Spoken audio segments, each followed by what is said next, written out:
The Last Jedi, you know what this is.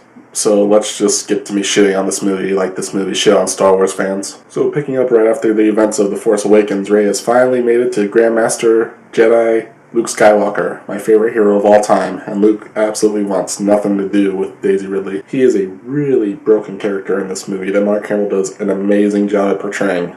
The problem is the character is barely Luke Skywalker. Luke's first scene in this movie perfectly encapsulates what Disney is doing to Star Wars. Rey hands Luke Anakin Skywalker's lightsaber, his father, the man he redeemed, his first Jedi weapon, and you know what Luke does in his first action? He tosses it over his shoulder for a comedic beat. That's the whole theme of this movie. Even Kylo Ren has a line that beats it right over your head. Let the past die. Kill it if you have to. I seriously can make a whole video just dedicated to how badly they ruined Luke. Meanwhile, on the other side of the galaxy, we have this terrible subplot with Poe, Finn, and this movie's Jar Jar, Rose. And you know what? That's doing Jar Jar a disservice because at least he became a war hero and saved lives in the end. I'm a little bit ahead of myself. So Leia gets taken out of the action almost immediately in quite possibly the worst Star Wars scene of all time. The First Order attacks the bridge that Leia's on and everybody gets sucked out, including Admiral Akbar, and Leia's out in space. And then she's unconscious, dead, in space, and Superman force pulls herself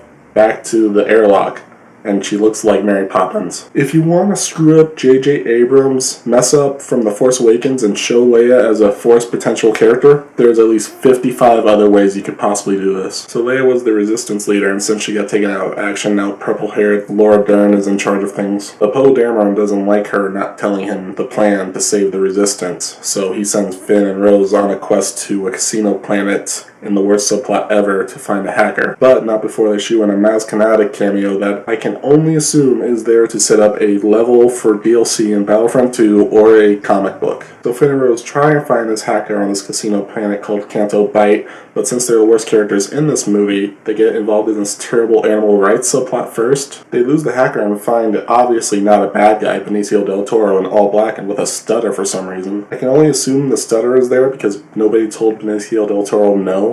I don't think anybody said no when it came to the production of this movie. Every shitty idea just made it in, including Luke squeezing milk out of a giant, weird-looking alien's tits. You see the milk coming out of the tits, and then you cut to Mark Hamill drinking what I can only assume is disgusting green milk. You know what the worst part is about this tone-deaf, long, annoying subplot?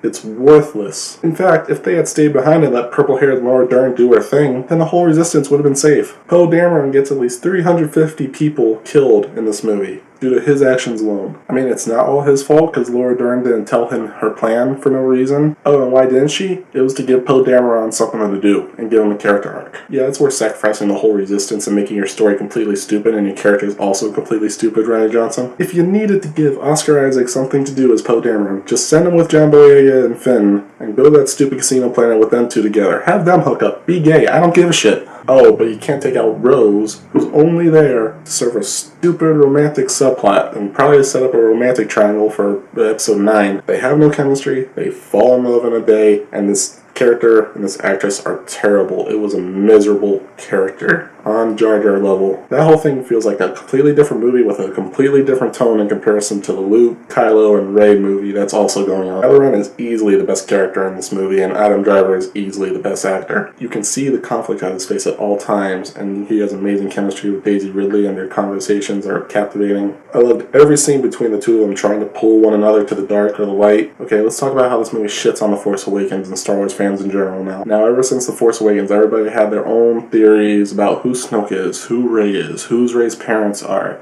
and Rian Johnson hates you all. Who's Snoke? Nobody knows, nobody cares because he's dead and Kylo Ren replaced him. Was he Plagueis? Was he an ancient Sith? Was he one of the first Sith? Is he just some asshole?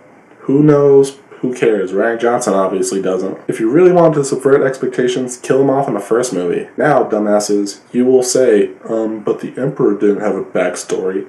That's because the Emperor and the whole Empire in the original trilogy is the status quo. We do not need to know where the Emperor came from. With Snoke and how old he is, it absolutely makes no sense. Where was he during the time of the Empire? Why didn't he come and kill Darth Sidious's ass? We need to know how he got into power since the Empire blew up and the rebels were winning. We need to know how he got to Kylo under Luke's nose. These are important plot details that fill out the world. All we needed to know in the original trilogy was that Darth Vader turned bad and he had to be redeemed. Now who's Rey? Is she a Skywalker? Is she a Kenobi? Is she reincarnated Anakin? Is she a child of the Force? No, she's just the daughter of some booze hounds who sold her off to Simon Pegg in The Force Awakens. Do you not understand how unsatisfying that is to a general audience? Now Rey not being anybody, not being Skywalker, not being a Kenobi, would be fine if you didn't make it the focal point of her character. That's her whole motivation in The Force Awakens, is getting back to Jakku, just in case her parents might come back. Even here in this movie, she flirts with the dark sides in the hopes that it'll give her an answer, and nothing ever comes of that, Rey going to the dark side, by the way. You really want to take risks and subvert expectations, Rian Johnson?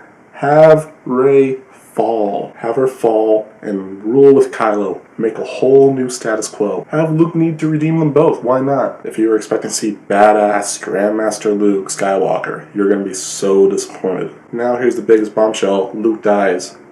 For no reason. They invent a new force power in this movie. Luke now has the power to project himself halfway across the galaxy. Like, he'll physically appear to other characters, but he won't really be there. It's like a really in-depth hologram. So he shows up, distracts Kylo, and he does this for the Rebels to escape, even though he doesn't tell him that he's doing this for the Rebels to escape. Why didn't you just physically get him there and kill him? It accomplishes the same thing. You see the classic Luke Skywalker X-Wing in the water on his planet. Here's an idea that would be a fulfilling scene to your audience. Why not have him lift the X-Wing out of the water like he failed to do when he was learning? Then you fly to the sand planet that's clearly not supposed to be inspired by the Battle of Hoth. This movie's totally not ripping off The Empire Strikes Back. And then fight Kylo physically and just go out like Obi-Wan did. Slice him and let the weird, cheap-looking robe fall. No, having the galaxy's greatest hero die while sitting on a rock, that's clearly much better, Rian Johnson. Luke was never the passive Jedi that Obi-Wan and Yoda were. He was more headstrong. He was always looking to the future. He was always ready to go off and do whatever it takes to redeem his father, to save his friends. The reason they gave Luke for exiling does not fit with his character as established in the original trilogy in Return of the Jedi. I agree with everything Mark Hamill said when he initially read the script before he was forced by Disney to recant that. Mark Hamill said, "I fundamentally disagree with everything you've done with my character." Now, when the man portraying that character from before you were born tells you that, you should probably listen to him. Mark Hamill knows this character inside and out. He played him for 6 years in 3 movies. You should listen to him.